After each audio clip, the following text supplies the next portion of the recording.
okay, we're not priests. We're not theologians. We're just two Catholic dudes and a Catholic gal here to talk about our faith. Yeah, welcome back to Two Catholic Dudes. What a great intro. What a great intro. You're like, what are we listening to right now?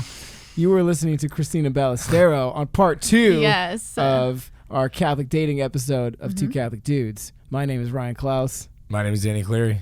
And as always, again. You already said it. We are not priests. Oh, yeah. Sorry. Right, that's it. Okay. I was going to go through. Okay. And I'm Cristina, back again. And Christina's back again. Back for more, part 2. We had so much fun in our last episode that we just decided to keep the party going. There's just so much to talk about on this topic that we felt that we wanted to make sure that we got everything. So we're going to talk more in this episode about chastity. Chastity in dating. If you're keeping track and watching at home, we are in the same outfits because we just took a quick break and we are back. And if you're watching for any of our hardcore fans, I bet you nobody noticed, but I bet you there's a couple people people notice. Okay. People notice. This is probably the first episode that both of us are wearing a collared shirt because we have a lady on the episode. Yeah. Wow. I'm usually in a special. hoodie or like one of my See, guys, it was that easy, and then I feel special. But see, here's exactly. the deal. Well, I don't have a button. He's missing a button. Okay. A little less. But I'm special trying to be now. honest. We're all a little Just flawed, kidding. you know. We're Okay, so let's jump right in. We'll talk about why we're wearing collared shirts because she's like, I gotta get out of here. It's Okay, late, by the no. way. This is the banter poor time. This is how it listeners. works. Okay. It's the banter time. We They're are going to be filming- like, I love that episode with Christina. She just kept you guys on track. Like, That's why you need a good lady Can you in your just, life. like, keep a her woman on to because- keep you honest, keep you going. But I mean, it's kind of a point why we wear we're wearing the collared shirts is because we talked about it a little bit on the last episode that like what happened to like being a true gentleman and the chivalry, right? Like it's still there, but we talked about when people are afraid to say, oh, I want to ask you on a date, and I was just like, let's hang, and you're just like wearing your second best hoodie. right? Like, you got to wear the number one hoodie. You didn't even put it on makes your a best difference, hoodie, right, ladies? Yeah. But we're like, make the No, but that's effort, true. right? Yeah, put on the collared shirt. Look, Yeah. put your hair in a ponytail if you have long hair. Oh, gosh. You know what I mean? Or don't. Comb it a little bit. You Get a know, haircut. maybe wash your face, brush your Yeah. teeth, like All major take a shower. key things. Exactly. Like the same reason why you go to mass and you don't just wear flip-flops and shorts and a tank top because you want to look best for the Lord. You want to present yourself to Christ. Yeah, look like you care. Look like you care. Yeah, even if you're like, well, I do care in my heart. It's like, yeah, but show it outwardly as well, right? Right. So okay. So the topic of now is the topic of now of this episode is we've been there. We've been on the dates. Okay. We're seeing each other. Yes. Okay. But now, how do we deal with it? How do we live by our values and our morals and chastity while in this dating This is scenario? the chastity episode. So This could be a PG-13 episode if you guys have young children. I don't know. I'm just We're looking not, at- Maybe we're not not. going to get crazy, but we're going to be honest about Exactly. thoughts and where how we should. I think we'll be ourselves. great. I think we'll be fine. All right, you guys are gonna be fine. Yeah, even if they're young, I mean, it's like better to hear the truth than to hear the truth. be Sure. catechized by the world. You know what I'm saying? 100%. So, what's okay? Right? Let's talk about that. What's okay? What's okay? How far is too far? I saw a video. No tongue kissing. No tongue kissing. Let's be No clear. tongue Let's kissing. talk about clear things. And then pretty So much then pretty is- much so then anything past. I would ask, well, is kissing okay? And gentlemen, what do you think? I think that to a certain extent, if it's a small signs of affection, I think are fine. Right. If you're being respectful of that person. Yeah. What is your intent with this kiss? Mm-hmm. Is it to show your love and affection for this person in that singular moment? Or are you trying to lead it to somewhere else Right. with the kiss? I think it depends. We were talking a lot about being intentional. Yeah. And the same thing goes with, why are you kissing this person? What's your intent with Yeah. it? Is it affection or is it arousal? Yes. Exactly, right? So are you showing signs? Because, you've been dating this person for weeks or months or whatever, and you want to show them affection. You want to show signs of affection. And if you're like, if you have too strict rules and you're like, well, I can only show you affection with smiling at you or my eyes. I'll give you a good solid wink. I wink too much. It makes people feel uncomfortable. Finger guns. Be like, I appreciate you very much as a person. Like bang, bang. that's hard. We're human beings and we want to be loved. We want to show affection. What was that fact about the babies that you told me one time? Oh, really I heard this story about these babies at this orphanage where they were dying and they didn't know why. They were feeding them, changing their diapers, and then all of a sudden, they started picking up the babies and holding them because like they were dying and they were like, oh my gosh, this is so sad. So, and as soon as they started picking them up and spending time holding them, they stopped dying. So it's like there is a part of us that needs that physical experience with somebody. So it doesn't have to be this crazy. Our world is so over sexualized, so anything you talk about touching, you hear touch in a song and all of a sudden it's like something explicitly sexual, but it doesn't have to be that. It can be a hand on the shoulder. It can be maybe holding hands, in a nice way, or whatever it is, a kiss on the cheek, or a nice little like kiss on the mouth, peck on the mouth, whatever it is. But going back to, what we were saying, Danny, like what is your intention behind it? Is it affection, or is there a part of you inside that's like, it's for arousal, I'm hoping this leads a different way. Right. And I know people that are, and I've seen videos of people that talk on chastity like this, and they say, well, how far is too far?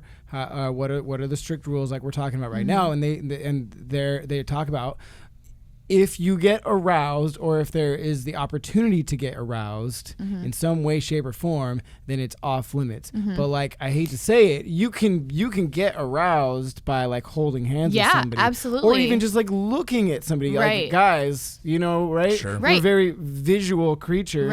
Right. So like, are you saying that we need to, if we date, we need to both be in like parkas and like No, but it's important, like for women or for men, modesty, it's a posture. It's how you carry yourself. It's not just what you wear. Yes, of course, but it's also how are you talking, like what are you saying to them, and how are you carrying yourself? Are you looking at them in a funny way or a weird way, or is it do you know what I'm saying? Exactly. And I think the point of guys can get aroused by like anything, but it's what if you are formed the right way and you have the right intentions, then you won't be going into those situations looking for arousal, because you're looking for the beauty in that human being, right? I was gonna say, I think that's it comes down to how we as men need to look at things in the right way and not be so. And women. Yeah. And so desperately searching for the opportunity for that arousal and things. It's like, because if you hold hands with a significant other or whatever, but your mind already starts going, oh, well, what if after we hold hands, this happens and this happens? Then you're already starting to sexualize this relationship too far. But you say like, oh, so you just got to call it out. Yeah. So when it happens, like you were saying, like certain things can arouse someone, and it's like, okay, if it's like, oh, when he puts his hand here on my leg, or when she puts her hand here on my leg or my arm or my back or whatever it is, I can't do that. You know what I mean? Like talking to who you're with and being like, hey, so, and like make a joke out of it. Like grab their hand and like give them a little hug, like ha ha ha, like do whatever you do to get out of that situation, so it doesn't like lead to somewhere. But that's also difficult too, because sometimes, you have the factor if you're in your 20s or depending on where you are at with your hormones and stuff like that, the desire can be stronger. Maybe you're like, oh my gosh, I really just want to be married. The desire can be stronger, you know what I mean? Or you've been dating somebody for a really long time and you're like, you know what, I really, really love them and I really, really care about them. So when you do those things and you're exclusive, right? So you do those things and it doesn't feel wrong or anything like that.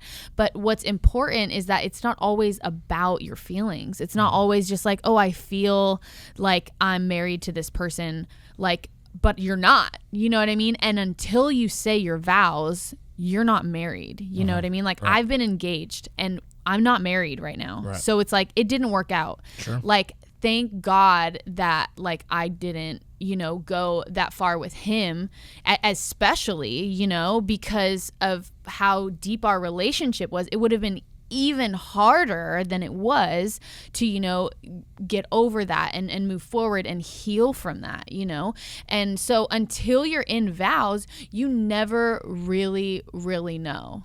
So it's just so important to just not follow like what you're feeling and to really listen to what God is saying. And he's given us these laws and these rules not to trap us or to take anything away from us or to withhold a goodness from us. He's protecting us and he's setting us up for success. Exactly. Yeah, The laws, setting up to feel it and experience it more fully. and in the right way. I love Bishop, and to truly experience I love it. Bishop Barron's analogy he always uses when he talks about laws and the freedom that having laws give you, because people think, oh, you put these rules and these laws to govern us, and it squashes us. It helps, or it hurts our freedom, right? But it's absolutely the contrary. And he has the analogy of he's a golfer, he's playing golf. He's like, golf has a ton of rules. Like you have to hit the ball from this point, and then you can't do this and you can do this and whatever. But he's like, if you start ignoring any of those rules, all of a sudden you're not playing golf anymore. If you kick the ball 12 yards, Right, and you're right. like, nobody saw that, and then like you take off a stroke here and there, you're not playing by the rules, Yeah. and you're not even playing golf. And the freedom, the rules actually give you freedom in the game, right? So You need 'em. You need the rules 100%. So the rules in when we're talking about romantic relationships, it's the same thing. It's there to give us freedom, but like they're there to protect us as well. Yeah. Right. Absolutely. So So how are ways that we can make sure that we're upholding these rules, these our morality? How can we stay true to ourselves? I would say in the dating world, location, so for example, not being alone in a house with only the two of you under a blanket, watching a movie, all the lights are down, two people are attracted to each other. What do you think is going to happen? it's that Netflix and chill And if culture, it doesn't right? happen, it's like, going to be hell. Like you're going to be fighting against yourself. Right. You know what I mean? So set yourself up for success. Put yourself in a situation where, if you guys are watching a movie or something, like don't get under a blanket together. Have like somebody in your family or your mom or dad or whoever be there and kind of check in on you and like bring popcorn or do whatever, something to keep you accountable. Or even better, like double date, invite friends over, because I think another part of it is like if you're dating and you're in this dating relationship where it's only the two of you, that's not real. If you don't involve that person in your actual life, you're not going to see if they fit into your life, So it's like you have to bring them in and see if they fit. So location, I would say, is huge. Or even like lingering, like let's say it's after a date and you're in the car with each other. You know what I mean? And then you're like, oh, and you reach over to them and you're like looking deeply into each other's eyes. You're both like, and I don't want this night to end. I And you're know. like, well, then let's make it Just not reach end. over you gotta- and open the door from the other side. Let them just like, fall out. I don't know, create. Let them fall out. He says. Create some sort of code with you guys where you like sing a funny song to like get out of it. Whatever it has to be, or a code word or like a joke or I don't know, something just to get out of that and to not linger. And with that, it's like also, I would say length. Like how long are you guys hanging out together, especially alone, Right. Of course, sometimes like in a dating relationship, you have to spend time alone too, Right. But hopefully you can spend alone time in public places for most of it. And then also when you are alone, being intentional about what you're talking about, what's happening. So that way it doesn't turn into this thing that's like, well, yeah, and like leading you away. lingering on even the things that we said are like safe for most people, like a hug or a kiss on the cheek or on the lips or holding hands or whatever. But like you give a kiss on the lips, and then it's like, well, let's just hold this for a little bit longer, and then that kiss turns into something else, and so on and so forth. Right. So it's like, setting those boundaries and those rules for yourselves. I've had a lot of help from like being like, hey, can you text me if I haven't gotten home, or call me or whatever, or have somewhere to go after your date. If let's say you're going on a lunch date or something, like have like another friend that you're going to go hang out with, or have something else that you have to do that you're accountable to, so that you don't linger and like all of a sudden you guys hang out like maybe like the entire day or whatever by yourselves, and And then if the end up date getting in goes trouble. really bad, then you just have an out. Yeah. Escape yeah. plan. Escape plan, right? Anyways. But so accountability is what I'm hearing. Accountability. Right? Yeah. Right? Right. So Talking to your friends about it. Yeah, saying like, right? hey, if I'm not home by 11, you got to bail me out. Yeah. Call me. Don't stop Come calling knock me. down my doors. Yeah, You know where I am. But I like the double dates and like invite the person you're dating to hang out with your friends, because like and then eventually like your parents and stuff. But like again, if you're just cloistering yourself together, it's great, but you kind of live in this fantasy world where you're removed from the real world and from your real relationships with your friends and your family. Yeah. And so, because if you guys are right for each other, then it should be a natural fit with all the rest of the people in your life and the other person's life as well. Yeah. Right? And yeah, exactly. And like, and finding like a person that is your friend that you can talk to about it, saying like, hey, I'm embarrassed to say this. I don't really want to say this, but I know I can trust you. I'm struggling with this, and if you could pray for me, and like I'm trying to figure out ways that I can like be better in this. If you have any advice or like maybe a talk that you've heard or something, like send it my way. This is really humbling, but I really, I want to, love God in this way and honor this person in this way. So I hope that you can pray for me or whatever, and then of course going to confession. If that's something, everyone needs to go to confession. But I think this is good to hear, especially from coming from you, because I've heard so many chastity speakers on YouTube and everything, and they're great, they're amazing, and they're talking about all these same principles. And I'm like, that's great, but you have 9 kids, so like easier said than done, Sure. I mean, maybe they were living that before. Maybe I haven't just heard all the talks, but I like look at him. I'm like, great chastity speaker, but you have 12 kids. Yeah. And then surrounding yourself with people like that are like-minded. You know what I mean? Right, like right. you guys have each other. Like I have my Catholic girlfriends, and even sometimes too, though, like Catholic friends, could lead you the wrong way. Whether it's like drinking too much or in relationships or whatever it may be, like they could lead you astray. So making sure that whoever you're hanging out with, that they have the same mindset and they're able to like kind of keep you accountable, and they're in their relationships doing the same things, like striving for holiness. Right. And you're not afraid to speak the truth to them, and and that should go with anything, if somebody's not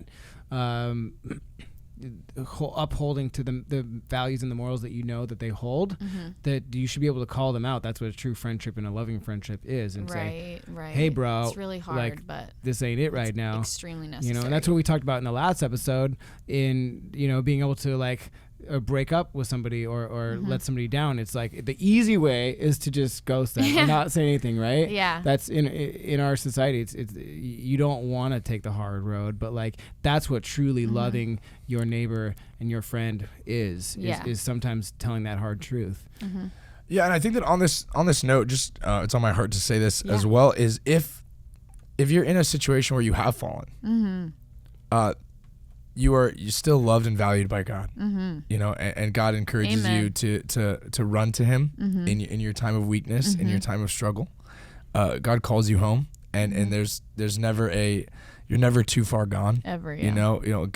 God wants you. God picks us up, and we mentioned that we have the sacrament of confession that we can run to, when we do fall, and it's never too late for you to take ownership of yourself and be like, this is something that I want to do now, and God welcomes you, God calls you to do that. So and keep going too. And like I think a lot of times it's like shame holds us back, and maybe there's Catholic people out there who are like, oh, I've gone to confession so many times, I'm gonna wait until I'm really ready and done. But it's like, no, you have to go to confession throughout the whole process. Like this life is a process of self-mastery and purifying ourselves, and so like God is patient with us. Yeah, continued confession could be part of that process of healing and going to it, and even if you have to I have to confess for it 10 times before I finally am able to 100 more than that. Yeah, 7 times, 77 like, times. But it's that can be part of the process of renewing and finding that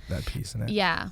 on the topic of confession, something that I do while I'm in line for confession, whatever sins it is that I'm confessing, I'll write down, okay, what am I going to do that's going to help me not sin in this way next time? Right. You 'Cause know? so many people go in, they're like, all right, I'm going to confess this, but then like I know 4 hours from now I'm going to do it again. Sure, yeah, and that's a reality. You know, you can know like, okay, this is, even if it's like this is an addiction or this is whatever, it's like, okay, what's my next step to really try to fight this? Right. You know? I think that's what holds a lot of people back from going to confession, because they feel guilty about it. They're like, I'm confessing, I'm saying I'm sorry, but like I genuinely am sorry, but I just can't stop doing this thing. Yeah. So it's like being brave to take the next step. Right. So writing down whatever it is, whether it's like you know, getting more accountability, just, I mean, depending on whatever the sin is or whatever. Right. But, and that's part of the act of contrition. You say, I firmly intend, with the help of your son. So you make a firm intention, you know, to sin no more and to avoid the near occasion of sin. Right? And so avoiding those situations like you were talking about. What were the 3 again? It was location. Oh yeah, location, length, and lingering. The 3 L's. Right? But like cutting it off. Like look at where I'm living right now. I've mentioned before. It's kind of like conquer those and you got love. The 3 leads to the 4th. Anyways, sorry. Like where I'm at right now is kind of a. How would you describe the place that I'm at? An office building? It's an office building. But like their vision is a studio inside. But their vision, the people that own the place, is to get young men to live in here, creatives that are evangelizing for somewhat of a fraternity. But it's for kind of a fraternal living, not like a little bit in a way monastic, but in terms of formation and growth for young men, but to live in a kind of a chaste environment. And so they have rules on us here in the place that we can't have females upstairs, where in our living quarters after 7. Now we broke that rule like big time tonight because Christina's here and it's like midnight, but we're here evangelizing. But anyways, is creating those rules. It's not just you and like me or you and a girl. It's exactly. like there's and it goes back to the intent of why someone is with you, what you're doing and what's happening. What's happening, exactly. right? So the intent here is to evangelize further, and because we don't want to scare people into thinking that there's this, you can't do this and you can't do that. It's you have to know yourself. You have to know where, and put yourself in good situations. We don't want to go too far as to say, don't limit yourself to do, if you want to do good things, say for instance for here, or if you're like, hey, I'm gonna hang out with this person and we're gonna pray together this evening, and we'll make and you know yourself that that's what you're doing, and that's the intention of hanging out with them, and that's what you're gonna do. Then great. Don't say, oh well, it's past 8 o'clock, so like we're gonna have to call it quits no today. prayers tonight. But if but it's so if you know where you're at and you've been upfront with each other and you know your intention and you can stay true to that. Yeah. Then great. But it's about knowing yourself too. Yeah. Absolutely. What about praying with who you're dating? Super important. What do you think? How do you think that should be done? Do you think that there's a wrong way to do that? A wrong way? Well, yeah. I'll tell you, I went on a couple dates with a girl recently, and this was one of the first, like, true holy Catholic girls that I've dated. And she was very upfront about that and upfront about her chastity, and it was beautiful. And on our second date, we went to a daily mass together at the beginning of the date, and I thought it was like one of the most beautiful things, how we could. And you freaked out when you got to hold her hand during Our Father, or what? No, Just kidding. She didn't even hold Wasn't hands. about it. Oh, I like her. She had stricter rules than that, though. Oh, okay. It was a little too strict. Okay. It went back to what I was saying about the arousal thing and what's Okay. the intent and not being able to show affection to somebody. Yeah. Right? But anyways, like starting that date in mass, celebrating the Eucharist together. Yeah. Pretty cool. It was amazing. Like that was the coolest date I've ever been on in my entire life. Yeah. Yeah, I think that's beautiful. I think things can sometimes get dangerous when couples, or not couples, but maybe couples, but early you just started kind of dating somebody and you guys get into like deep spiritual type prayers, like because you create this spiritual bond with somebody, because that's not something to be taken lightly. So you have to kind of make sure your relationship with God is solid, and you're praying through your entire relationship with your significant other, so that you can and you are praying with them, for them, all that stuff, but that you're not, you can take advantage of God in that way, and honestly use him to get close to somebody when maybe he doesn't want you to be that close to that person even just yet. Yes. Right. You know what I'm saying? And I think a big point of that too is I think that a lot of if there's a couple that does a lot of time in prayer together and stuff like that, which is a beautiful thing, great. But you may be a couple, but you both need to have your own individual relationships with God. Yeah. Your relationship with God, when you become in the sacrament of marriage, great. And it's the three, of course. But even when married couples still need their own individual relationships with God. This isn't if you share that relationship with God, that's when I think we step into that murky water. This happens all the time. You talk about it. We talk about it. It's usually like youth ministry nights when they have adoration. Now, you do it very, very well, but I've seen other youth ministry nights where they have adoration, but then all of a sudden it becomes these kids hugging each other, comfort each other, doing all kinds of weird things, and it's like, wait, I thought we were here with Jesus Christ, and now it's this big community bonding thing. Exactly, but that's the thing, is I think that's on the whoever is doing the night, or whoever, because like I said, we've talked about it before. I make the focus on with the people that I'm on the retreat with that I always do it where we have an opportunity to pray for each other and pray together in community, and that's great. But when Jesus is in the room, that's the focus. I don't care who you're dating. I don't care who you're with. That's the focus. You don't need to. If someone needs to cry and be in that moment, say that the Spirit is overcome, that's between them and God. Yeah. You want to put a hand on the shoulder or whatever, that's fine. But like I do a lot. Ryan and I do a ton of teen retreats, and I always there's always a couple of guys. I call them the comforters, and prayer comes up. And girls start getting emotional. Girls start getting in that spiritual feel, and they're like, "Who am I gonna comfort?" Oh man! And I always walk by. Which is so dangerous. Get out of here. Yeah, what are you doing? Like you don't.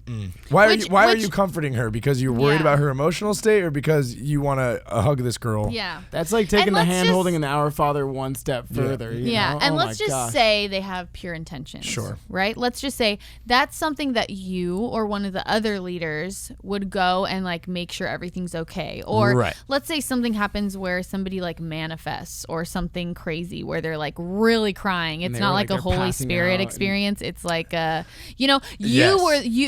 leaders, the ones who have experienced that, who know that, should be the ones tending to that, shepherding. Exactly. And yes, for sure. We've had several experiences like that before where I'll take that person out of the room and we can calm them down that way and stuff like that. Because it becomes a spectacle at that if you just let it continue. And then, hopefully they're having an amazing experience and everything, but if it's taking away from And I can't tell you how many times I've been on retreats where it's and I'm always the bad cop at these retreats, but is after prayer and after adoration, there'll be people and they'll leave and people will be emotional and they're hugging for just too long for anyone to hug. I'm not a big hugger anyway, but I'm always just like squeezing it between okay, time for bed. You go that way. You go that way. I'll be waiting right here to make sure that happens. Yeah. But it's like, but then beyond that point, like why are you hugging so intimately? Why are you so invested in this person? There's a lot of teen emotions. Sure. A lot of teen. And I really think that what you brought up is important about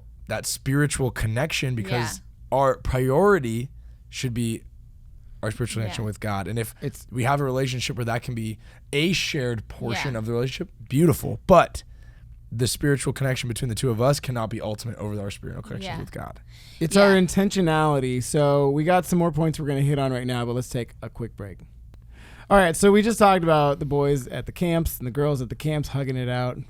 Don't hug that long. But just be careful not to use God to bring you closer to each other in an inappropriate way. Just pray through it. Make sure, like you were saying, like make sure your relationship with God is stronger and more intense than so just imagine that your entire life is at a summer camp, and that Danny is your camp counselor, always looking over you and be like, hey, break it up. I would come by and I'd go like this when they're sitting next to each other, make sure that there's no space. Each finger needs to be touching each person. I want that distance. Yeah, keep the distance. Yeah. You just want to make sure that whoever it is that you're with, that the entire relationship, the way that it feels like you guys are next to each other, pointed towards God, not towards each other with God in the room.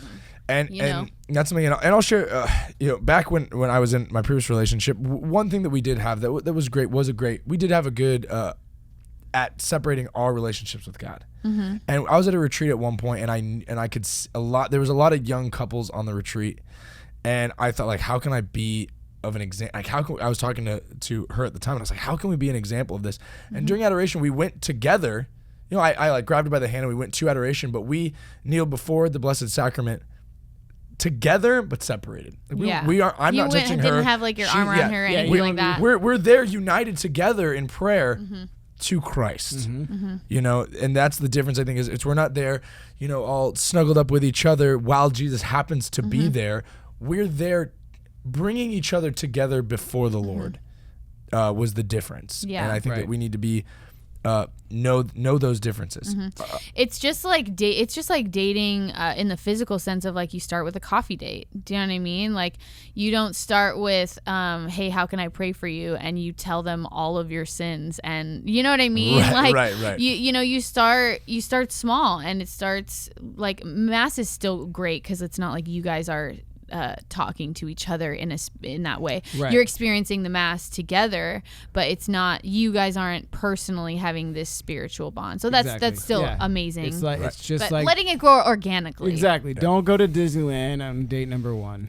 No. Too expensive. too expensive. Too much. I have a pass. So. Although, like, nice. you Just could. saying. You guys live in Orange County. If it did start going awry, if you're at Disneyland, there's a lot of people you could just, like, get lost casually after you go to the bathroom. And So another point. What's wrong with you? Oh, you poor listeners. No, I'm just kidding. Okay, another point that we wanted to bring up was the effects of pornography and how that can affect your view on dating, which I think is very important. As a woman, if I don't struggle personally with pornography, but if I had somebody that I was dating that did, and I've had friends, who have had that, it definitely affects the relationship. And it definitely, as I'm sure it affects the person who struggles with that, it also affects the other person too. So that brings us to the point of last episode, which was, making sure that your relationship with God is strong and good, and making sure that you are working through your stuff, which we kind of talk about this in an idea form, but you're working through your stuff before you're looking for somebody else. That's something that you're working on. Yeah, I think that's a big point, whether it be male or female, because porn is not a male problem. It's an everyone problem. For sure. There's plenty of people on both sides that struggle with it. But it's not something that you need to work through in a relationship with somebody else. That's something that you need to handle you need to get figured out between you and God, and then you don't want to bring a struggle like that into a relationship because it could be very damaging. But this problem is like the most damaging thing that we could ever even imagine as a society today. I just heard a priest give me I don't know if it's stat. No, he just said this. He's like, I wish that I had 2 lines for confession. One line for all the people confessing about pornography, and 1 line for everybody else. He's like, it's out of control, and the effects that it has on the human brain is unreal. And the thing, it's know that there's hope for you if you're listening. Oh, 100%. Of course. I listen to Catholic Talk Show all the time. It's one of my favorite podcasts, and their sponsor on the episode that I'm on, or they have it for, I think it's like their ongoing sponsor is Covenant Eyes. It's like it's an accountability software. Well, because it's funny that our pastor at my parish, he gave out a bunch of like stickers like for your phone screens and computer screens, and it's like of the crucifix of Jesus, and it was to like put those on your screen as a way of accountability. You can like see through it, but it's like, it's, but you can always see there's like Jesus. But like Jesus is there, like it just like to give Jesus that presence on your phone or on your computer, on your tablet, on your whatever. Yeah. And I thought it was a really cool thing, right? And it was like that a screen savior instead of a screen savior. Oh, screen savior. Very cool. And but it was to be able to go challenge that. The growing problem of pornography. Yeah. So hopefully that's something that you work through outside of the dating. But let's say you've struggled with that in the past and then you're in a dating relationship, realizing that there are effects of pornography and still, dealing with those and praying with those in the relationship, not with a person per se, but, with yourself and knowing different triggers or whatever it may be so that you can continue to look at the woman or the man with love and not with lust. Yeah. It's I saw a talk at one point, and it was that a big struggle for guys. It was at a men's talk that I was at, and it was when we watch these. If you watch these videos, it's so unfair and degrading to your future spouse that you're gonna because you always be comparing them to these videos that you're watching. It's unrealistic, and it's an unrealistic expectation or an unrealistic thought process that you're having about what love is. And that's not your spouse. Right, it's, you right. know what I mean? And it's just it's use. It's a means to an end. It's selfish, and it's not what it was intended for. It's not what the act of sex, of sexual attraction, what it's intended for. And it's that, I think the way you said it, it's that unrealistic expectation of what love is. But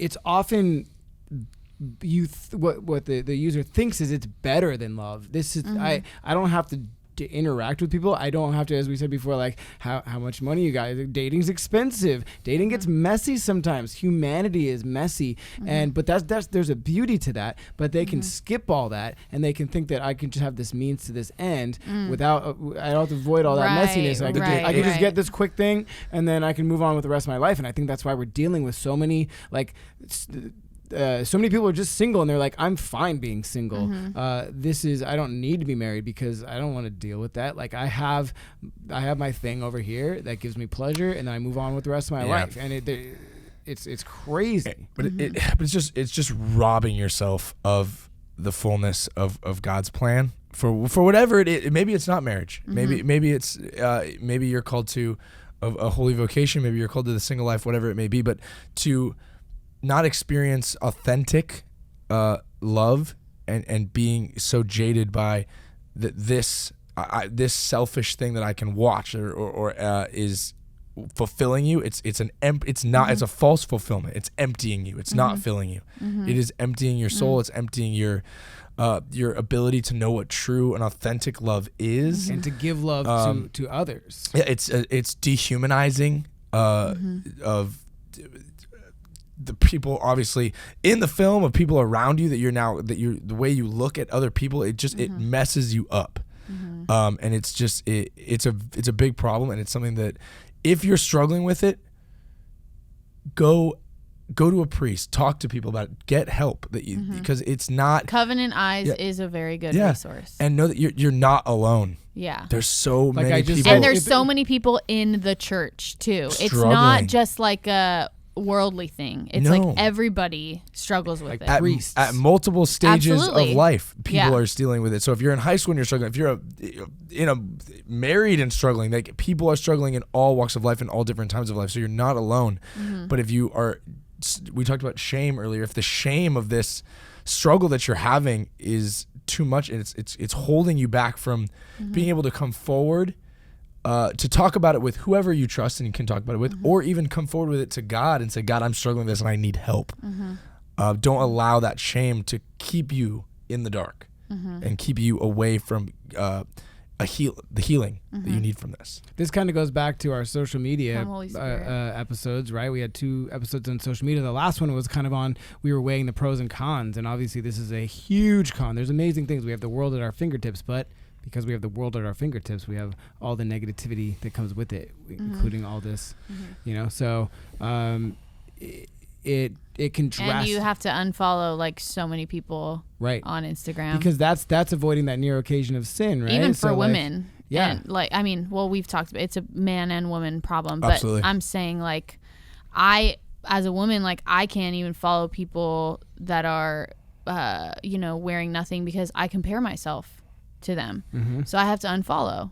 Right. And it's just like, you can't, it's crazy. It's crazy pornography, what even like our over-sexualized culture as a whole does. Yeah, I was going to ask you because, you always dress very modestly and it's beautiful, and I think, but like people that are so, as a culture overly sexualized, they're used to the norm. Like we just talked about in the previous episode, we just watched this Super Bowl halftime show where they're literally wearing like nothing, everybody on stage, but that's like normal. That's normal. And then so when they see someone who's dressing modestly, they're like, oh, what's your deal? Like, do you find, like, what's your experience with that, especially like in dating? Are people cool with it? Well, obviously, the people that you're looking for, you want to find people that are good with that and they're fine with that. But absolutely, like, 100%.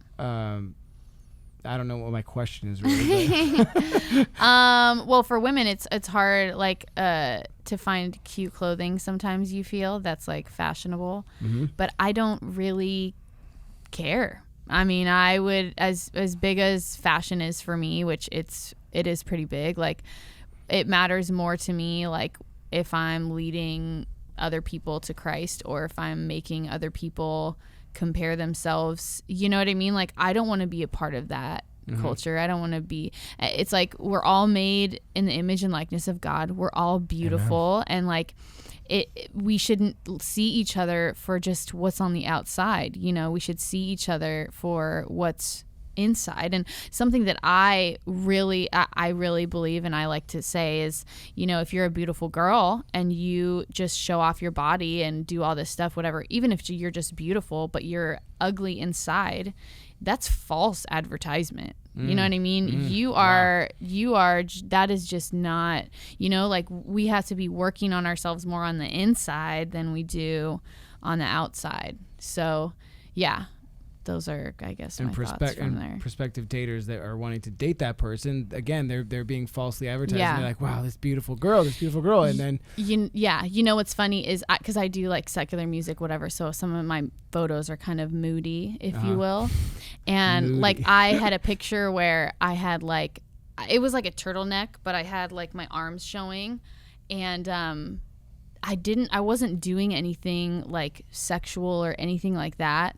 But just something about the photo, I was like, I don't totally feel okay about this, and there was nothing, it's like, there was nothing explicitly bad about it, but it's like, you have to discern and you have to pray through, like, whether it's like what you post, or what you wear, and always err on the side of caution. Leading other people towards and what you follow too, who you follow. Right, you can also just, if you're afraid to follow somebody because you don't want to cause a scene or something, you can mute somebody. Or hide. Oh yeah. You mute. You hide their post and their story. You hide their post and their story. How you do that is you have to find them on the top of your Instagram, where it shows all the stories, and then you hold down on that. I've showed so many people because they're like, I don't want to follow. Done it. We've done it. We talked about the episode where we got called out on all the traditional Latin We've done people, it quite so a bit. Like we've done it a bit. Yeah. But that's what you do. You have to find it up there. Anyways. Got it. So avoid the near occasion of sin on your own behalf, but then don't lead other people astray.